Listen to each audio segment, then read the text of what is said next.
तो आप सही जगह आए हो। आप यहाँ इस फुल वीडियो में आप जानोगे कि आपकी वेबसाइट क्यों रैंक नहीं आती, गूगल के कौन कौन से चेक पॉइंट है जो आपको सही करने पड़ेंगे, तब जाके आपकी वेबसाइट गूगल में रैंक आएगी। तो इस पूरे वीडियो में मैंने बताया है कि कौन कौन सी एरर है, उसको कैसे ठीक कर सकते हैं। ये वीडियो एक लाइव केस स्टडी है, मतलब हमने एक अहमदाबाद की वेबसाइट उठाई है और उसके सारे प्रॉब्लम्स मैंने क्लियर करे हैं। तो ये प्रॉब्लम्स आपको देख के समझ आएगा कि आपको क्या करना चाहिए जिसके आपकी वेबसाइट रैंक हो। ये एक्टिविटी ऑन पेज एक्टिविटी बोलते हैं। इसमें सिर्फ वेबसाइट का इंटरनल एक्टिविटी आता है। 2-3 पार्ट होते हैं जो एसईओ के होते हैं, पर ये एक पर्टिकुलर ऑन पेज मतलब वेबसाइट का इंटरनल पार्ट है जहां हम वेबसाइट को ठीक करते हैं गूगल के अकॉर्डिंग। तो ये वीडियो थोड़ा लंबा होगा पर काफ़ी हद तक आपके बिजनेस में या प्रोडक्ट सेलिंग में आपको हेल्प करेगा। तो पूरा वीडियो देखिएगा, एंड में बहुत सारी इन्फॉर्मेशन है जो आपको मिलेगी और बहुत ही काफ़ी हद तक आपको हेल्प करेगी गूगल के एसईओ में। वीडियो लंबा है, लाइक फॉलो और शेयर ज़रूर कीजिएगा क्योंकि एक वीडियो बनाने में बहुत मेहनत लगती है। तो चलिए अभी टाइम बिना वेस्ट किए हुए वीडियो पे चलते हैं डायरेक्ट। तो हम आ चुके हैं फ़िलहाल अहमदाबाद की एक कंपनी है VSD टेक्नो करके, जो S/4HANA करके सर्विसेज है जो प्रोवाइड कर रही है। तो ये जो VSD टेक्नो है अहमदाबाद से, उसका हम रिसर्च करते हैं। ये उनकी वेबसाइट है। तो फिलहाल ये वेबसाइट है जो आई थिंक HTML में बनी है। तो इस वेबसाइट में कौन कौन सी एरर है जिसकी वजह से ये रैंक नहीं आ रही है और कौन कौन सी एरर ठीक करनी चाहिए अगर हम एसईओ करते हैं। तो फिलहाल हम हमारे प्रेजेंटेशन पे चलते हैं। तो ये पूरा वेबसाइट का जो एरर्स होता है उसके रिगार्डिंग ये PPT बनाई है कि कौन कौन से एरर होते हैं। दूसरे वीडियो में हम नेक्स्ट वीडियो जो आएगा उसमें बात करेंगे कि कैसे एरर्स फाइंड की जाती है। तो फिलहाल ये जो है, ये कंपनी क्या करती है कि जो बाकी सारे प्रोडक्शन है, HR है, उनको मर्ज करके एक सॉफ्टवेयर देती है जो हर एक बंदा यूज़ कर सकता है और हर एक डिपार्टमेंट का इंफॉर्मेशन देख सकता है। तो हाँ, ये कंपनी का थोड़ा ब्रीफ डिस्क्रिप्शन था। तो फिर हम नेक्स्ट पे चलते हैं। तो आपको एसईओ क्यों करना चाहिए? तो देखो, एसईओ करने से क्या होगा, SEO helps you rank higher in a search result and gain more visibility online. आपका वेबसाइट अगर रैंक करता है तो ज़्यादा चांसेस है ज़्यादा लोग आपकी वेबसाइट मतलब आपकी जो कंपनी है उसके बारे में जाने, आपकी प्रोडक्ट के बारे में जाने, आपकी सर्विसेज के बारे में जाने। और उससे क्या होगा कि लोगों का जो ट्रस्ट है ना वो भी बढ़ेगा। ज़्यादा से ज़्यादा देखो, अगर आप रैंक आते हो तो ज़्यादा से ज़्यादा क्लिक होते हैं। सिंपल चीज़ है, ज़्यादा से ज़्यादा कन्वर्जन होंगे। तो इसीलिए आपको एसईओ ज़रूर से करवाना चाहिए। फिर नेक्स्ट स्लाइड अगर देखो, ये कंपनी का SAP सर्विस है। तो अगर मैं लिखता हूँ कि SAP सर्विस कंसल्टेंट इन US, तो US में इनकी वेबसाइट नहीं आ रही है। ये कॉम्पिटिटर है, इनकी वेबसाइट नहीं आ रही है। तो समझ लो वो बहुत सारे अपने जो क्या बोलते हैं विजिटर होंगे ना वो खो रहे हैं। तो उनको एसईओ ज़रूर से करवाना चाहिए। एसईओ करवाने से क्या, विजिटर बहुत सारे मिलते हैं आपकी प्रोडक्ट और सर्विस को बाय करने के लिए। कोई बंदा यहाँ अगर सर्च क्वेरी में लिखता है तो उसका इंटेंशन बाय करने का हो सकता है, तभी वो सर्च कर रहा है और तभी आप दिखते हो। तो एसईओ का ये चीज़ बहुत ही अच्छा है। फिर अगर बात की जाए तो एसईओ के 3 टाइप्स होते हैं, ऑन पेज, ऑफ पेज और टेक्निकल। हम आज जो बात करने जा रहे हैं वो ऑन पेज और टेक्निकल का थोड़ा बहुत रहेगा, ऑन पेज का रहेगा। ऑफ पेज के लिए मैं नेक्स्ट वीडियो अच्छा सा लेकर आऊँगा। अगर ऑन पेज में कौन कौन से एलिमेंट्स है जो आपको ठीक करने चाहिए, उसका दूसरा भी एक वीडियो है, आई बटन पे जाके ज़रूर से देखिएगा ताकि आपको एक्स्ट्रा नॉलेज मिल सके। ऑन पेज में पहले आता है पेज टाइटल। तो हमें पहले ये देखना पड़ता है कि आपके जितने भी पेजेस है, इस वेबसाइट में पूरे 110 पेजेस है, तो 110 पेजेस में पूरा टाइटल डाला है, ठीक से आपके कीवर्ड मैच करके टाइटल डाला है कि नहीं। तो पहले वो हमें टाइटल देखना पड़ता है। टाइटल में मेन जो सर्च क्वेरी वाले कीवर्ड्स होते हैं वो होने चाहिए। यहाँ ऑकरेंस वंस है, मतलब टाइटल डाला है, पर कहीं कहीं देखो कॉपी टाइटल दिख रहा है। तो पहला चीज़ टाइटल डाला है कि नहीं डाला, सेकंड चीज़ सही से डाला है कि नहीं डाला, उसको भी ऑप्टिमाइज करना पड़ता है अगर टाइटल डाला होता है तो नॉर्मली क्या होता है 110 पेजेस बता रहे हैं, पर कभी कभी क्या होता है जो डेवलपर थीम लेता है ना, उसका बैक एंड के पेजेस वो डिलीट नहीं करता, इसी वजह से ये क्वेरी आ सकती है एरर। तो मेक श्योर कि आपकी वेबसाइट सही हो, बैक एंड के जो ट्रैश पेजेस है वो आपकी वेबसाइट पे ना हो। फिर आता है मिसिंग। तो यहाँ ऐसा कोई टाइटल नहीं है जो मिसिंग नहीं है। अगर टाइटल मिसिंग होता तो क्राउलर को समझ नहीं आता कि कैसे वेबसाइट का पेजेस कौन सा है और उसको कैसे रैंक कराऊं।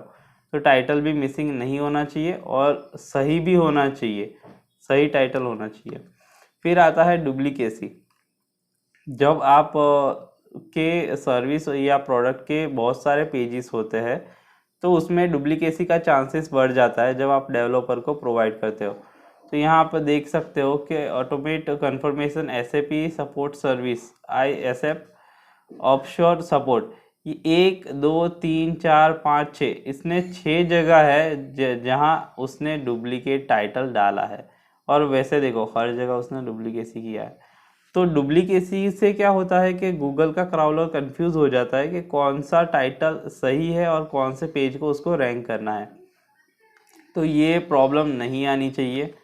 अभी मैं एक बार आपको दिखा देता हूँ कि टाइटल भी क्या होता है, और ओवर 60 कैरेक्टर भी नहीं होना चाहिए। सपोज यहाँ मैं लिखता हूँ तो ये आपका जो ब्लू कलर का है उसको हम टाइटल कहते हैं, इसको हम टाइटल कहते हैं। अब मैं आपको दिखाता हूँ कि टाइटल का लेंथ भी बहुत इम्पोर्टेंट है।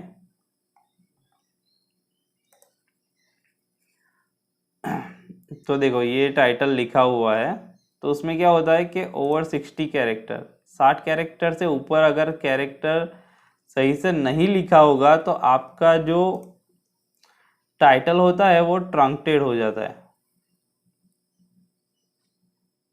उससे क्या होता है कि क्राउलर को समझ नहीं आता, प्रॉपर रिजल्ट नहीं दिख पाता। तो देखो ये ट्रंक्टेड टाइटल है, मतलब डॉट डॉट डॉट आ रहा है। तो ये जब टाइटल आप लिखते हो हर एक पेज और सर्विस के, तो उसमें भी हमें ध्यान रखना पड़ता है कि टाइटल सही से लिखा हुआ हो, वो ओवर एक्सीड ना किया जाए। तो टाइटल भी सही होना चाहिए, उसका लेंथ भी सही होना चाहिए, उसमें कीवर्ड भी आने चाहिए और पूरा टाइटल ऑप्टिमाइज होना चाहिए। फिर आता है बिलो 30 कैरेक्टर। इनकी वेबसाइट पे 4 पेजेस ऐसे है जिसका कैरेक्टर 30 के नीचे है। उससे क्या होता है कि गूगल का जो क्राउलर होता है वो क्राउल तो करता है पर वो रैंक में मदद नहीं करता। तो हमें ये भी देखना पड़ता है कि जो टाइटल की लिमिट है वो बहुत कम ना हो, वो 30 कैरेक्टर से नीचे ना हो, वरना गूगल का क्राउलर क्राउल नहीं करता। तो ये टाइटल था। फिर आता है मेटा डिस्क्रिप्शन। जब आप कुछ भी सर्च करते हो ना तो ये जो इसको हम मेटा डिस्क्रिप्शन कहते हैं। तो ये बिल्कुल टाइटल के नीचे आता है, तो उसमें भी हमें लेंथ मेक श्योर करनी होती है कि एक्सीड ना हो। तो अभी टाइटल के बारे में भी सेम हम चीज़ जानेंगे। तो मेटा डिस्क्रिप्शन इसको बोलते हैं। तो मेटा डिस्क्रिप्शन एक टाइप का इंफॉर्मेशन है जिससे हम गूगल के क्राउलर को बताते हैं कि इस पेज में कौन कौन सी डिटेल है, या इससे क्या होता है कि जो विजिटर आता है वो पढ़ के जान सकता है कि हमारे पेज में क्या क्या है, मतलब शॉर्ट बायो बोलते हैं उसको। तो इनके जितने भी पेजेस थे 21 पेजेस में डिस्क्रिप्शन मिसिंग है, मतलब 110 पेज आसपास से, उसमें से 21 पेजेस ऐसे है जिसमें डिस्क्रिप्शन उन्होंने डाला ही नहीं है। तो उससे क्या होगा कि गूगल का क्राउलर होता है वो क्राउल नहीं करेगा और आपको एसईओ के लिए आपका रिजल्ट भी सामने नहीं दिखाएगा। तो मेक श्योर कि सारे मेरा डिस्क्रिप्शन ठीक से डाला गया हो और वो भी ऑप्टिमाइज हो एसईओ के लिए। उसमें भी सेम चीज़, डुप्लीकेसी नहीं होनी चाहिए। यहाँ 88 पेज है जो डुप्लीकेसी, मेटा डिस्क्रिप्शन डुप्लीकेट है। और ओवर 155 कैरेक्टर, यहाँ हमने बताया ये 155 कैरेक्टर एक्सीड नहीं करना चाहिए, वरना ट्रंकेटेड मतलब डॉट डॉट डॉट दिखता है, तो वो भी हमें मेक श्योर करना पड़ता है। फिर बिलो 17 कैरेक्टर, तो ये भी नहीं होना चाहिए, वरना गूगल का क्राउलर आपको रैंक नहीं देता है। फिर आता है मेटा कीवर्ड। काफ़ी लोग बोलेंगे कि मेटा कीवर्ड जो है वो गूगल मायने नहीं देता, पर हमारे एक्सपीरियंस से अगर हम बात करें तो मेटा कीवर्ड मायने रखता है। आपको 2 से 3 कीवर्ड आपको डालने ही चाहिए, एक हर एक पेज या हर एक सर्विस के पेज पे। उससे क्या होता है, क्राउलर आता है तो क्राउलर को पता चलता है कि ये वेबसाइट की या ये पेज इसके बारे में है। तो हर एक पेज पे मेटा कीवर्ड आने चाहिए। इनके 110 पेजेस है, कुछ पेजेस पे मेटा कीवर्ड नहीं है।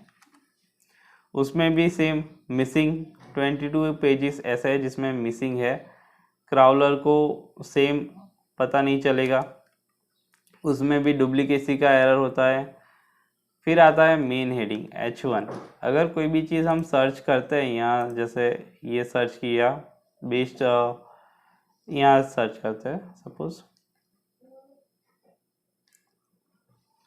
तो उससे क्या होगा कि अगर कोई भी चीज़ पर आप क्लिक करोगे ना, ये उसका टाइटल है, आपको यहाँ भी टाइटल दिखेगा। अगर आप कर्सर लेकर जाओगे तो the 17 based SAP ERP implementer and consultant to consider in 2022, तो ये है, उसको मेन हेडिंग बोलते हैं। ये मेन हेडिंग एक्चुअली काम होता है गूगल के क्राउलर को बताने का कि इस वेबसाइट पे क्या क्या डिटेल है।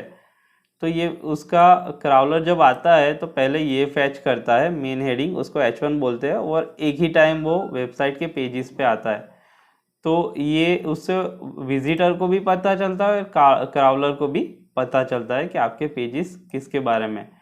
तो हमें जितनी भी वेबसाइट के पेजेस है उस पर H1 डालना चाहिए, और H1 भी सही से ऑप्टिमाइजेशन वाला होना चाहिए, जिसका सर्चिस वॉल्यूम भी होना चाहिए, तो जाके कुछ आपका ट्रैफिक आता है। तो सेम यहाँ 110 पेजेस है, बहुत सारे जगह पे H1 नहीं है। यहाँ 74 पेजेस है जहाँ पर H1 मिसिंग है। तो हमें क्या करना पड़ता है, जितने भी पेजेस होते हैं उस पर H1 हेडिंग 1 डालना पड़ता है, जो मेन हेडिंग आपकी वेबसाइट के पेजेस का होता है। और यहाँ डुप्लीकेसी भी है, सेम का सेम अगर पेलेंगे तो क्राउलर कंफ्यूज हो जाएगा कि कौन से पेज को रैंक करना है। तो डुप्लीकेट भी नहीं होना चाहिए, उसका भी लिमिट का इश्यू होता है, 70 से ऊपर नहीं होना चाहिए। और यहाँ फिर आता है H2 मतलब आपका सब हेडिंग है, वो आपके जो पेजेस का जो डिटेल होता है उसको सेपरेट करने के लिए एक डिवाइडर का काम करता है, ताकि लोग उसको ठीक से बिना थोड़ा बहुत देखे पढ़ सके। जैसे यहाँ लिखा है 70 बेस्ट SAP सर्विस, तो यहाँ हम देखें तो देखो ये जो है ये H2 है, H2 मतलब ये सब हेडिंग है। इसका काम क्या है कि डिवाइड करता है, जो ये पैराग्राफ है और ये पैराग्राफ है उसका डिवाइडेशन का काम आपका H2 करता है। आपको अगर H2 कितने हैं वो देखना है तो आप राइट क्लिक करके व्यू पे सोर्स पे जाके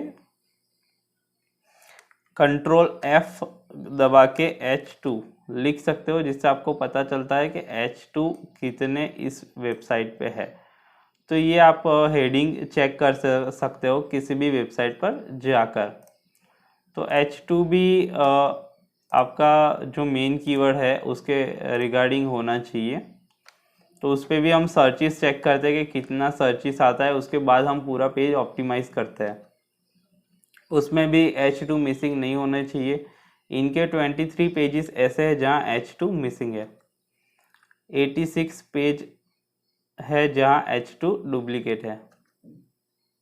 फिर 2 पेजेस ऐसे हैं जहाँ ओवर कैरेक्टर आप उनका H2 है, तो उसमें भी लिमिट हमें देखनी पड़ती है कि ओवर लिमिट ना हो जाए। फिर आता है साइट मैप। साइट मैप एक ऐसी चीज़ है जो आपकी वेबसाइट पे गूगल के क्राउलर को बताएगी कि गूगल हमारी वेबसाइट में इतने पेजेस है, तो गूगल के क्राउलर के लिए इजी पड़ता है कि आपके वेबसाइट के सारे पेजेस देख सके, मतलब फैच कर सके। तो ये कुछ ऐसा दिखता है। दो टाइप के मैप्स होते हैं, एक XML होता है और एक HTML होता है। तो अभी मैं आपको प्रैक्टिकली दिखाता हूँ। तो अगर देखो यहाँ हम स्लैश लगाते हैं इनकी वेबसाइट के पीछे, फिर अगर हम लिखते हैं साइट मैप .xml, इनकी वेबसाइट पे अगर साइट मैप है तो देखो ऐसा दिख जाएगा। तो इनकी वेबसाइट में फ़िलहाल साइट मैप है, तो अच्छी चीज़ है। साइट मैप अगर नहीं होगा तो गूगल के क्राउलर को समझ नहीं आएगा। तो साइट मैप है तो अच्छी चीज़ है कि SEO में वो पकड़ बना सकते हैं। तो गूगल को समझाने के लिए साइट मैप होता है, जो मैंडेटरी है, आपकी वेबसाइट पे डालना ही चाहिए। फिर आता है क्राउलिंग स्टेटस। काफ़ी लोगों को नहीं पता, क्राउलिंग स्टेटस बहुत ही इम्पोर्टेंट पार्ट है। अगर आप बिजनेस कर रहे हो या कुछ भी सेलिंग कर रहे हो या फिर मार्केटिंग कर रहे हो, उसमें क्या होता है कि क्राउलिंग स्टेटस जो होता है वो हमें बताता है कि आपके वेबसाइट के कितने पेजेस है जो गूगल ने इंडेक्स किए हैं। अगर आप H1 सही से डालते हो, मेटा डिस्क्रिप्शन डालते हो, ये सारी चीज़ें ख़त्म करते हो, फिर आपको क्राउलिंग करवाना पड़ता है, मतलब गूगल को बताना पड़ता है कि भाई मेरी वेबसाइट इसके बारे में है। तो उससे क्या होगा कि गूगल आपकी वेबसाइट को प्रमोट करेगा बाकी वेबसाइटों के लिए, बाकी यूज़र्स के लिए। तो यहाँ हमें लिखना होता है साइट कॉलन, फिर आपका URL लिखना होता है। तो यहाँ से आपको पता चलता है कि 54 पेजेस ऐसे हैं जो इंडेक्स हुए हैं। बाकी के 110 पेजेस में से 54 इंडेक्स हुए, बाकी के पेज में एरर आ रही है, वो इंडेक्स नहीं हुए।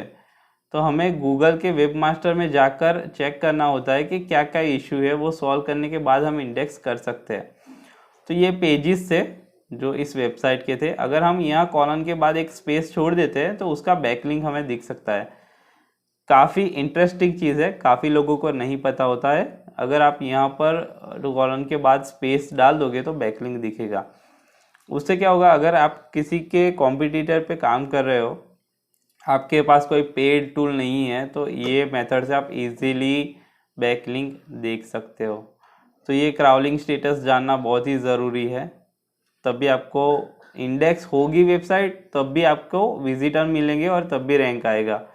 तो इंडेक्सिंग हर पेज का करवाना पड़ता है, हर पेज का हमें प्रॉब्लम सॉल्व करना पड़ता है।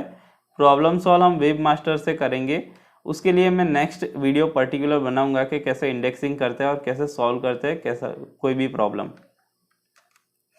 फिर आता है वेबसाइट स्पीड। वेबसाइट स्पीड बहुत ही इम्पोर्टेंट है।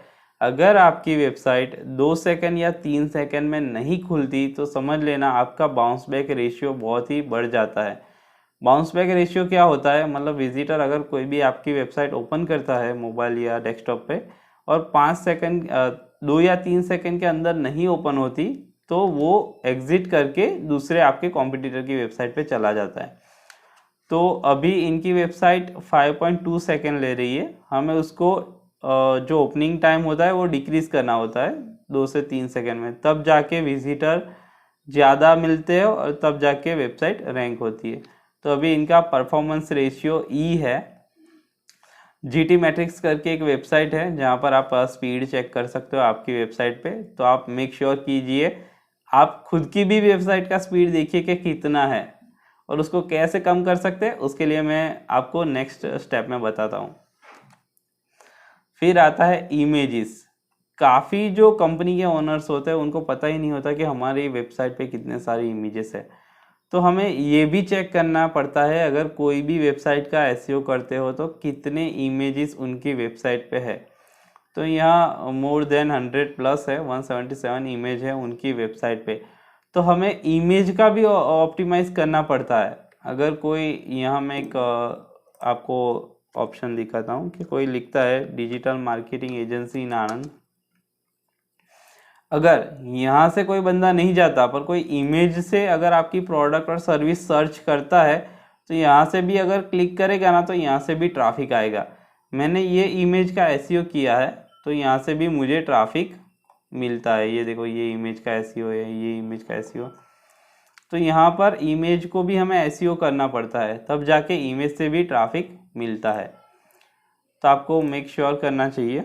तो अभी इमेज का एसईओ कैसे करते हैं उसके लिए भी मैंने पर्टिकुलर वीडियो बनाया है, आप मेरे चैनल पे जाके देख सकते हैं। इमेज में क्या होता है कि नॉर्मली सबसे ज़्यादा लोग यही गलती करते हैं कि इमेज होती है ना, वो गूगल के हिसाब से 100 KB के अंदर होनी चाहिए। ओवरऑल साइज 100 KB के ऊपर अगर है आपकी इमेज, जैसे 1 MB 5 MB, तो आपकी इमेज ओपनिंग में टाइम लेती है, वो खुलने में जो उसके पिक्सल होते हैं वो खुलने में टाइम लेता है। तो आपको मेक श्योर करना चाहिए कि जितनी भी आपकी इमेजेस है वो 100 KB के अंदर होनी चाहिए, तो ही आपकी वेबसाइट फास्ट खुलेगी, फास्ट ओपन होगी। तो इनके जितनी भी वेबसाइट है उसका अगर साइज देखो इमेज का, तो ऑलमोस्ट ये जो है 100 KB के ऊपर ही है। तो हमें ये सारी इमेजेस डाउनलोड करनी पड़ेगी और फिर से उसको कॉम्प्रेस करके फिर हमें उसको चढ़ाना पड़ता है उनकी वेबसाइट पे। इमेज का भी अल्ट्रा टेक्स्ट होता है, काफ़ी लोगों को शायद पता होगा अगर आप एसईओ कर रहे हो तो। जब भी आप इमेज पोस्ट करते हो ना, तो उसका अल्ट्रा टेक्स्ट आपको देना पड़ता है। गूगल कोई इंसान तो नहीं है, तो उसको बताना पड़ता है कि ये इमेज किसके बारे में। सपोज मैंने ये सर्च किया अभी, तो जब हम इमेज उस पर अपलोड करते हैं वेबसाइट पे, तो हमें यहाँ लिखना पड़ता है कि ये इमेज किसके बारे में। तो हमें यहाँ टाइटल देना पड़ता है। उससे क्या पता चलता है कि गूगल को पता चलता है कि ये इमेज इसके बारे में है। तो इसका मैंने वीडियो बनाया है, आप नहीं देखा हो तो प्लीज़ देख लीजिएगा ताकि आपको ईजीली समझ आए। तो इमेज अल्ट्रा टेक्स्ट बहुत ही इम्पोर्टेंट है। फिर चलते हैं robot.txt फाइल। काफ़ी हद तक ज़रूरत नहीं पड़ती बिजनेसमैन को, पर ये बहुत ही इम्पोर्टेंट फाइल है। अगर आप आपने कहीं पर आपने कभी फील किया होगा, अगर आप गूगल पे सर्च करते हो ना, तो सारी इन्फॉर्मेशन आ जाती है, पर आप देखोगे तो बैंक की डिटेल नहीं आती, कस्टमर की डिटेल नहीं आती। कभी सोचा है ऐसा क्यों होता है? वो robot.txt के ज़रिए वो लोग ब्लॉक करते हैं उनके पर्टिकुलर कुछ पेजेस, जो कि प्राइवेसी वाले पेज होते हैं। तो उससे क्या होता है, हम गूगल को ये बोलते हैं, अगर कोई वेबसाइट है वहाँ ट्रांजैक्शन लाखों का डेली होता है विजिटर के थ्रू, तो हम विजिटर का जो लॉगिन का डेटा होता है ना, उस पेज पे हम robot.txt फाइल डाल देते हैं। उससे क्या होता है कि गूगल को पता चलता है कि जहाँ robot.txt फाइल है वहाँ जाकर मुझे डेटा फैच नहीं करना। तो गूगल का जो क्राउलर होता है वो पेज पे ही नहीं आता, वो डायरेक्ट बाउंस बैक करके निकल जाता है दूसरे पेजेस पे। तो robot.txt फाइल आपका डेटा सिक्योर करता है, पर्टिकुलर कोई पेजेस है, यूज़र का लॉगिन डिटेल है, वे सारी डिटेल। फिर आता है 404 पेज, बहुत ही इम्पोर्टेंट है 404 पेज।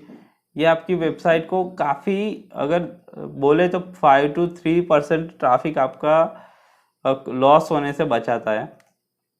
अगर यहाँ पे जाऊँ मैं, या अगर मैं कुछ भी टाइप करता हूँ, आपको थोड़ा बहुत आइडिया देता हूँ कि ये मैंने कुछ टाइप किया, ये देखो ऐसा वो लिखा हुआ है। जब आपकी बैकलिंक जो लेते हैं, बैकलिंक का नेक्स्ट वीडियो आने वाला है, तो बैकलिंक लेने के बाद क्या कभी कभी क्या टूट जाती है, बैकलिंक ब्रोक हो जाती है।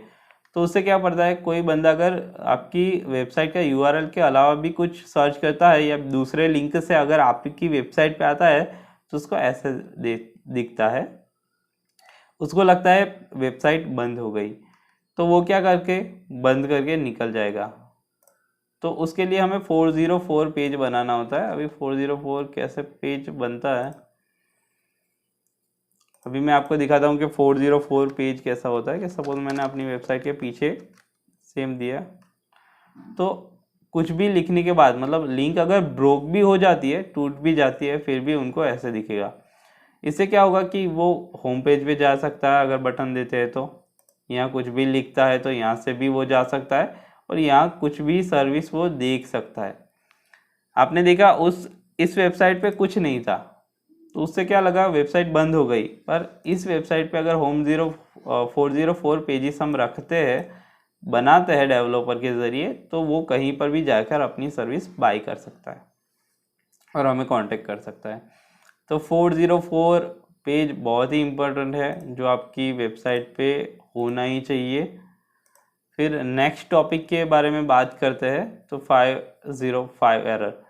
तो 505 एरर मतलब वेबसाइट का सर्वर के रिगार्डिंग एरर होता है। कभी कभी क्या होता है, अगर आप बैंक में गए होगे तो बैंक में देखा होगा कि आज सर्वर डाउन है, कल आना परसों आना। तो सर्वर डाउन मतलब जब विजिटर ज़्यादा बढ़ जाते हैं तो जो होस्टिंग होती है वो सपोर्ट नहीं दे पाती, तो उसकी वजह से सर्वर डाउन हो जाता है, तो उसको 505 एरर कहते हैं।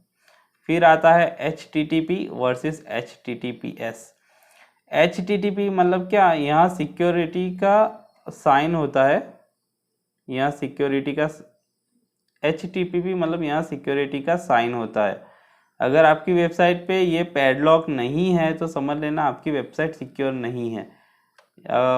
और यहाँ पर HTTPS होना चाहिए। मैं यहाँ पे दिखाता हूँ कि HTTP क्या होता है।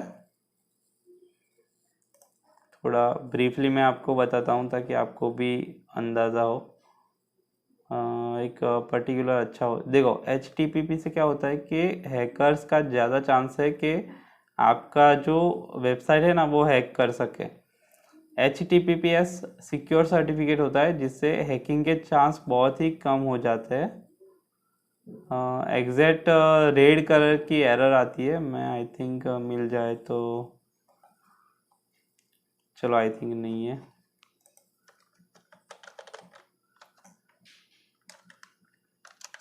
देखते अगर मिलता है तो दिखा देता हूँ आपको, तो ज़्यादा थोड़ा आइडिया है। अगर आपने कई बार देखा होगा कि वेबसाइट ओपन ही नहीं होती है, ऐसा एरर आता है, ये HTTP एरर है। तो अगर आप सिक्योरिटी सॉकेट सर्टिफिकेट नहीं लेते हो तो आपकी वेबसाइट ऐसे कुछ आएगी, और वेबसाइट के अंदर गूगल आपके विजिटर को विजिट ही नहीं करने देगा। तो आपको HTTPS सर्टिफिकेट ज़रूर से लेना ही चाहिए। तो वो एक सिक्योरिटी का अच्छा स्रोत है। फिर आता है 2xx एरर। आपके कितने देखो यहाँ 413 पेजेस बता रहा है, इतने पेजेस नहीं है, ये बैकलिंक वाले पेजेस है। तो वेबसाइट के जितने पेजेस होते हैं उसमें 2xx एरर होनी ही चाहिए, क्योंकि ये एक हेल्दी एरर है। यहाँ से हमें पता चलता है कि अगर वेबसाइट में 10 पेज है या 50 पेज है तो वो सारे पेजेस में मेलवेयर तो नहीं है, कोई वायरस तो नहीं है, कोई स्पैमिंग चीज़ तो नहीं है। तो वो नहीं है, वो जानने के लिए 200 का कोड आता है। ये 200 कोड आपकी वेबसाइट पे होना चाहिए, मतलब ठीक होनी चाहिए वेबसाइट, तब 200 का कोड दिखता है। मोबाइल फ्रेंडली काफ़ी लोगों को नहीं पता होगा। मोबाइल रिस्पॉन्सिव और मोबाइल फ्रेंडली दोनों ऑलमोस्ट साथ की चीज़ है।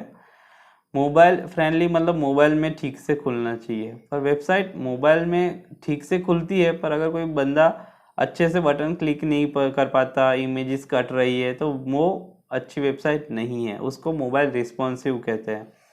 तो आपकी वेबसाइट मोबाइल रिस्पॉन्सिव भी होनी चाहिए, तब भी जाकर आपको चांसेस मिलता है कन्वर्जन होने का। तो अच्छे से बटन क्लिक होने चाहिए, अच्छे से पैराग्राफ आपका फॉन्ट दिखना चाहिए, इमेज कट नहीं होनी चाहिए। तो ये सारी चीज़ें हैं जो मायने करती है मोबाइल रिस्पॉन्सिव में और मोबाइल फ्रेंडली में, जो हम चेक करते हैं कि आपकी वेबसाइट पे है कि नहीं है। फिर आता है कीवर्ड डेंसिटी। कंटेंट राइटिंग जब आप करवाते हो, आपकी वेबसाइट पे कुछ भी लिखवाते हो, तो उसका हमें रेशियो चेक करना होता है। रेशियो मतलब अगर ऐसे भी उसमें क्या होता है कि अगर रेशियो, मैं आपको समझाता हूँ कि 2 से 3% ही होना चाहिए। मतलब एक का एक कीवर्ड 2 से 3% से ज़्यादा नहीं होना चाहिए। मतलब 3 और 4% से अगर ज़्यादा हुआ तो गूगल आपको रैंकिंग में हेल्प नहीं करेगा। तो आप जब भी कंटेंट कोई कंटेंट राइटर से लिखवाते हो तो हमें ये कीवर्ड डेंसिटी भी उसको बोलना पड़ता है कि 2 से 3% ही रखे या 3 to 4% ही रखे। उससे ज़्यादा होगी डेंसिटी तो मतलब यहाँ रिपीटेशन ऑफ कीवर्ड अगर पूरे पैराग्राफ में 2 से 3% ही आने चाहिए, अगर उससे ज़्यादा होगा तो गूगल रैंकिंग में हेल्प नहीं करेगा। फिर आता है UI UX। वेबसाइट का सबसे अच्छा पॉइंट है ये। देखो UI UX क्या होता है कि अगर मैं कोई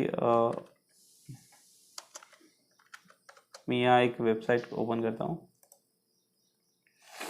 जो कि डिजिटल मार्केटिंग के रिगार्डिंग है आपको समझाने के लिए, और ये मैं दूसरी वेबसाइट ओपन करता हूँ।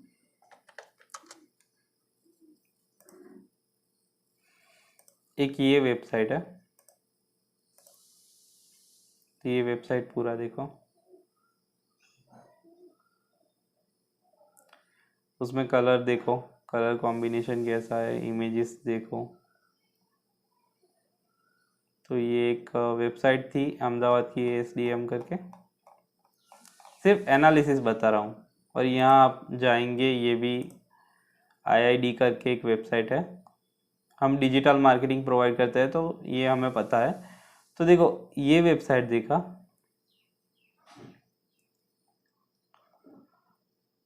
तो इन दोनों में से कौन सी वेबसाइट अच्छी दिख रही है, तो ज़्यादातर लोगों का आंसर होगा ये नहीं, ये वाली। तो उसमें क्या होता है, ये वेबसाइट है, ये यूज़र एक्सपीरियंस और यूज़र UI UX है। तो UI UX मतलब आपका जो लोगो का कलर होता है 2 या 3, देखो वाइट कलर बैकग्राउंड में ऑटोमेटिक है, ब्लू कलर और ये ब्लैक टाइप का कलर है। तो ये 3-4 कलर में ही उसने पूरा वेबसाइट का डिज़ाइन किया है। उससे क्या होता है, यूज़र का एक्सपीरियंस अच्छा होता है, और यूज़र का एक्सपीरियंस अच्छा होता है तो कन्वर्जन होने के ज़्यादा चांसेस है। तो आपको आपकी वेबसाइट जब बनाते हो तो दो या तीन ही कलर में बनानी चाहिए, UI UX ही बनानी चाहिए, तो कन्वर्जन ज़्यादा होने के चांसेस है। तो ये भी हमें चेक करना पड़ता है कि अगर SEO कर रहे हो तो आप उनकी वेबसाइट UI UX है कि नहीं है, क्योंकि वेबसाइट UI UX नहीं होगी तो कन्वर्जन भी कम होंगे।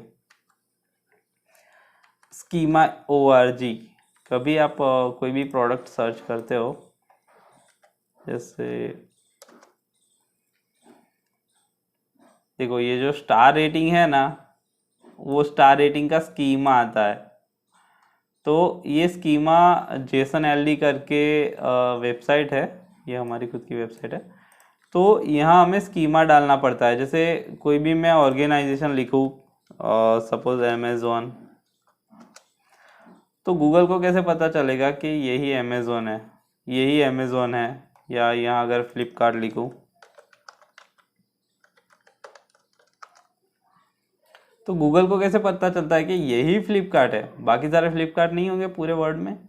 तो ये ऑर्गेनाइजेशन का हमें स्कीमा जनरेट करना पड़ता है। अगर यहाँ मैं सलमान खान लिखूँ, कटरीना कैफ लिखूँ, या कोई भी पर्सन का भी लिखता हूँ, अगर मैं नील पटेल लिखता हूँ जो हमारी इंडस्ट्री के बहुत फेमस पर्सन है, या फिर आपको एलोन मस्क लिखते हैं, तो एलोन मस्क क्या दुनिया में एक ही है, पर इतने देखो एलोन मस्क लिखते हैं तो ये एलोन मस्क यही इनका ही फोटो क्यों आता है, दूसरे का नहीं आता। तो देखो वो हमें पर्सन का स्कीमा होता है, वो हमें जनरेट करना पड़ता है। पर्सन का स्कीमा होता है, प्रोडक्ट का स्कीमा होता है, हमें गूगल को बताना पड़ता है कि भाई ये प्रोडक्ट है हमारी या ये सर्विस है हमारी, तब भी जाके गूगल को समझ आता है, और तब भी आपकी ऑडियंस के सामने आपका वीडियो या आपका प्रोडक्ट पहुंचता है। तो स्कीमा बहुत सारे होते हैं, लोकल SEO का भी स्कीमा होता है, प्रोडक्ट का भी स्कीमा होता है, स्टार रेटिंग का भी स्कीमा होता है, ऑर्गेनाइजेशन का भी होता है। हर एक पेज पे हमें स्कीमा डालना ही पड़ता है, तभी जाके गूगल को आपका डिटेल पता चलता है। तो ये बहुत ही इंपॉर्टेंट पॉइंट है। फिर आता है गूगल एनालिटिक्स। आपका वेबसाइट गूगल एनालिटिक्स के साथ कनेक्ट होना चाहिए। गूगल एनालिटिक्स क्या है कि ऑर्गेनिक ट्रैफिक बताता है। अगर मैं अपना दूसरा आईडी पे लॉगिन करके आपको दिखाता हूँ कि गूगल एनालिटिक्स क्या होता है।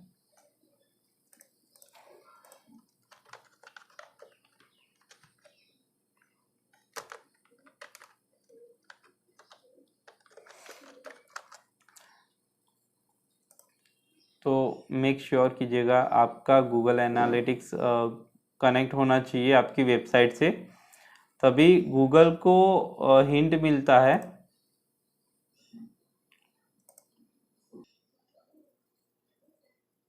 ओके, अभी लोड हुआ। जब आप कनेक्ट करते हो आपकी वेबसाइट गूगल एनालिटिक्स से, तो गूगल को भी पता चलता है कि आपकी वेबसाइट पे कितने यूज़र्स आते हैं, ये 30 मिनट पहले कितने यूज़र्स आते हैं, प्लस मंथली ईयरली कितने, ये 7 डे के यूज़र्स है, तो न्यू यूज़र्स कितने आए, कितने लोग ऐसे हैं जिसने कंटेंट आपका व्यू किया, कौन सी कंट्री से आए, कौन से पेजेस पे आए। यहाँ कंट्री भी हमें पता चलती है कि आपकी वेबसाइट पे कौन सी कंट्री से लोग आ रहे हैं, प्लस आपकी कौन से पेजेस है जो ज़्यादा लोग देख रहे हैं। और यहाँ एक दूसरा पॉइंट अगर मैं दिखाऊं, पेजेस पे तो आ रहे हैं, पर कितने लोग पेज व्यू कर रहे हैं, कितने लोग बटन्स, कोई भी बटन पे एक्शन ले रहे हैं, कितने लोग स्क्रॉल कर रहे हैं, तो हमें ये भी पता चलता है रेशियो कि कितने लोग आपकी वेबसाइट पे स्क्रॉल कर रहे हैं, कितने लोग फर्स्ट टाइम पे आए, कितने लोग क्लिक्स कर रहे हैं। तो ये सारा रिजल्ट हमें गूगल एनालिटिक्स देता है, ये 360 रिजल्ट देता है, तो आपको गूगल एनालिटिक्स ज़रूर से कनेक्ट करना चाहिए। तो ये एसईओ का एक पार्ट है जिसमें आपको गूगल एनालिटिक्स कनेक्ट करना चाहिए। अगर कनेक्ट करते हो तब भी गूगल को सिग्नल मिलता है कि ये वेबसाइट पे अच्छा ट्रैफिक आ रहा है, तो इसको ग्रो करना चाहिए। डुप्लीकेसी कंटेंट, एक साइट लिंक चेकर करके एक वेबसाइट है जहाँ पर आप जाके आपके वेबसाइट का कंटेंट देख सकते हो। फ्रेश कंटेंट नहीं होगा, गूगल रैंक नहीं करेगा।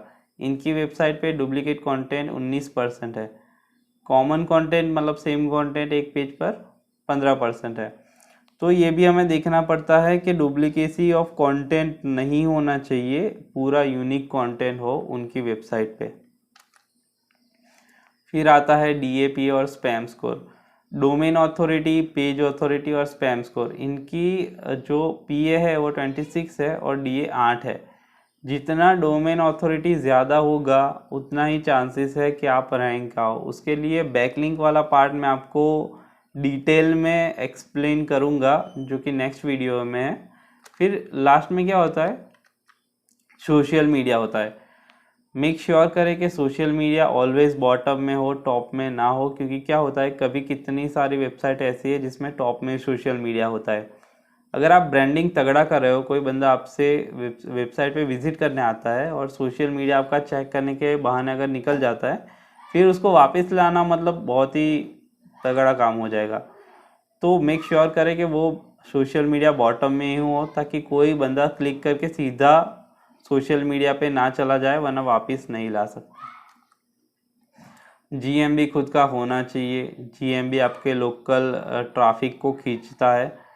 तो मेक श्योर कि हमें वो भी चेक करना पड़ता है कि अगर हम एसईओ कर रहे हैं तो जीएमबी उनका है कि नहीं है।